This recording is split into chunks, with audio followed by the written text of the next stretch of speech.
What's up, ladies and gentlemen? It is Daniel here from the Geek Speak Nation channel, and I'm here to bring you my review of Star Wars The Force Awakens. It's really awesome to finally be able to say those words. I saw The Force Awakens.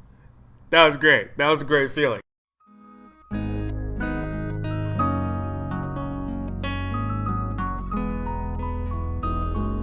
So this is my spoiler-free review, if you didn't see in the title down below. But I won't be spoiling anything from the actual movie, the story points. I'm just here to talk about my overall general feeling that I got from the film. If you want to talk about spoilers and all that stuff, go over to my spoiler review video, which should be up by now. And if you want to talk about the film in general, you can do it in this comment section, but do not post spoilers down below, please. Be nice. Be nice. So essentially, this film is just kind of a legacy film, and I mean that in the best way possible. Star Wars The Force Awakens, it feels like an amalgam of Star Wars, Empire Strikes Back, and Return of the Jedi. It feels like it feels like a band doing this cover to one of your favorite songs, and they do it very well, and they give a fresh take on all of it. I think the best way I can describe this movie is the modern Star Wars film that I've always wanted, in the sense that it's so fresh and invigorating and engaging in so many levels. But the nostalgia may not be for everyone, and we'll get into that in a second. But I think it's best to start with the characters first. So the cast is split up between the returning cast, with you have the classic Han, Luke, and Leia, and all that stuff, and then you have these new characters coming in. You have Poe Dameron, Finn, Rey, Kylo Ren, the new villain. And all these characters blend in so perfectly and so well. I personally have to say that my favorite thing about this film are the characters. I mean, first let's talk about the returning cast. I can't say anything about Luke Skywalker because that's just straight up a spoiler, but Luke Skywalker. That's all I got to say. Leia comes back, and Carrie Fisher does a phenomenal job, in my opinion. Some people are like, she phoned it in. But no, I think she did a great job and did what she was supposed to do and delivered that emotion that I wanted. When you see Han and Leia together, and this is not a spoiler because it's in the trailers, but when you see them together and they hit those beats well, and it's not just like, let's awkwardly talk about these films we're in. Yeah, no, like you believe this is Han and Leia again. And speaking of Han Solo, this is the best his character has ever been, and it was just so great to not see Harrison Ford on screen, but to see Han Solo and to see him commit to this character was just so great to see this again. And he just does a phenomenal job and brings so much emotion and history to the role that you could have never expected. Because when you go into all these characters and they're like, ooh, what's this? What's the Force? What's the Jedi? What's the Sith? And they're trying to figure out all these elements that we as fans are familiar with. Han is able to bring this gravitas and guide everything, and it's such a great way, and not in a way that feels forced. And I just loved what they did with Han Solo in this movie, and it just makes me really excited. And also, I got to talk about these new guys coming in. I got to talk about John Boyega as Finn, Daisy Ridley as Rey, and Adam Driver as Kylo Ren. These characters, and also Oscar Isaac as Poe Dameron. I love these characters. Immediately, as soon as they're introduced, you're given so much depth and layers to these characters immediately, and it's so exciting. Poe Dameron, you don't get enough of him in this film, but I think Oscar Isaac does a great job of being that charming, swooping guy, and his quips are just so great. John Boyega and Daisy Ridley are truly the standout cast members in this film. They give amazing performances, and they are just so fun to watch on screen, and their chemistry is just phenomenal. And I personally think that Daisy Ridley is just the superstar of this film, and she has such a bright career ahead of her, as well as John Boyega.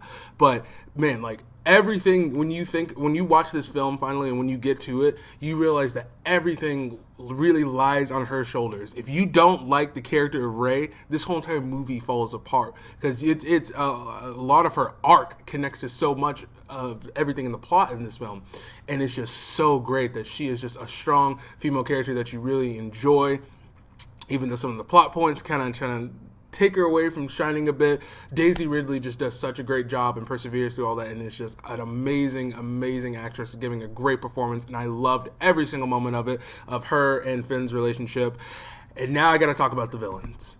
Kylo Ren, General Hux, Supreme Leader Snoke. Awesome. Awesome, awesome, awesome. That's what I have to say about those characters. The villains were phenomenal. I think General Hux got a little too Adolf Hitler-y for me at times. I know that the First Order and all this stuff were based off the Nazis and stuff like that, and that's perfectly understandable. But General Hux is just, there's certain scenes where he's like, "No! No! We will not give in to the resistance!" And I'm like, okay, let's dial it back a few. But besides that, it was great to see his relationship with Kylo Ren. They're like the butting heads of like two little brothers. And they're just like, no, I want to lead. We're going to do things my way. But Kylo Ren is just such an enriching and invigorating villain, and he has so much depth, and he's more than just a villain. He is a character. He is someone who is complex and has layers, and he's someone you really want to see unravel throughout the rest of this trilogy and see what else he has to offer, because he is such a great character. Kylo Ren is awesome, guys. And I think what makes him so great is that he is the opposite of Darth Vader. Darth Vader, when you look at him, he's that calm, cool, collected, doing this, doing that. He is the opposite. He is unhinged. He rides off of his emotion. He is conflicted. He is lashing out at all times. And that is just so engaging and invigorating to see, because when you're watching that on screen, you're just like, you don't know what this guy's going to do next. He's intimidating, and I really enjoyed Adam Driver's performance, even though from some of the things I've seen him in, he's been hit or miss on whether or not I like him. Loved him in this. So the characters are great. But like I mentioned before, there's the elements of the new and the old, and that's the main theme of this film, and that carries over into the story. Now, I'm not going to get into specific plot points, but I just want to say that it is a retreading of all three films in one, but mainly Star Wars. There's certain points in the film where you're watching and you're like, wait, which movie is this? No, because you literally did that and said the same thing 30 years ago. But besides those moments, like, that's kind of like the dividing factor I see between audience members.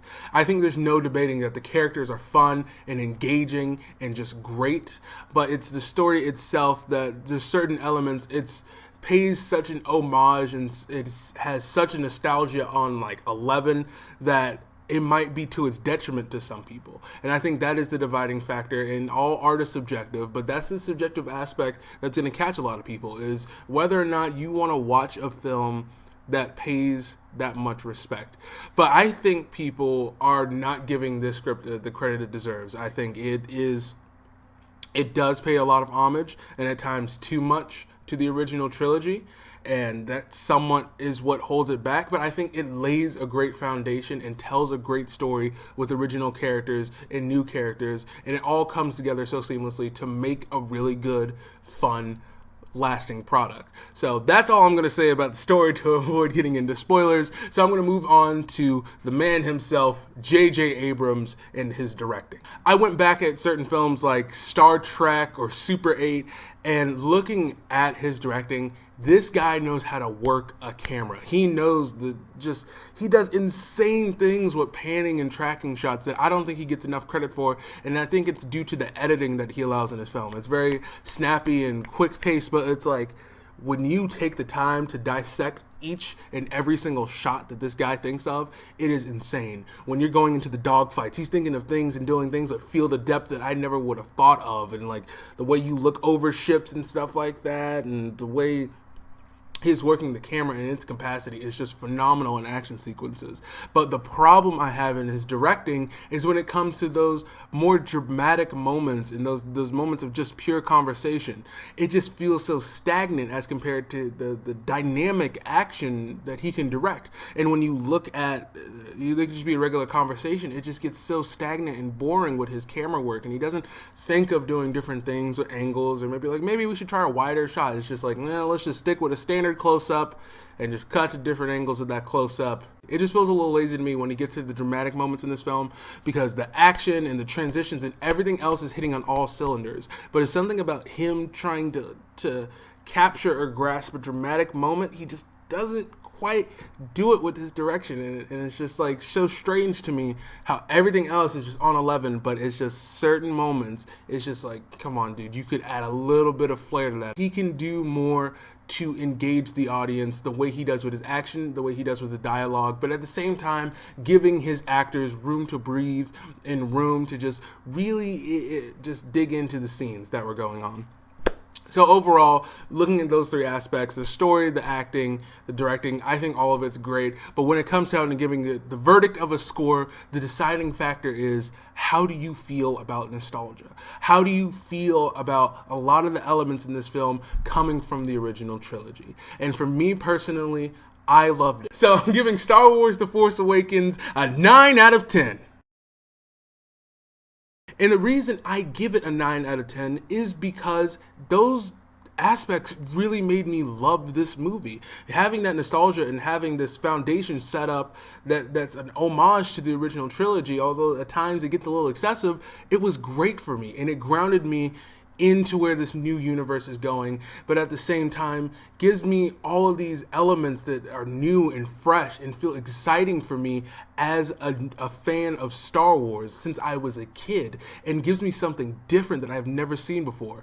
Guys, this is the modern Star Wars film, and I think that when we get to episode 8, it's going to take us in an entirely different direction. That's what I'm hoping for, is that this is the getting our feet wet with the familiar flippy floppies or floaties, but we're going into uncharted waters, and we're going to do something different and exciting. And I am excited about Star Wars again, and I'm just brightening up, and I am just, whoa!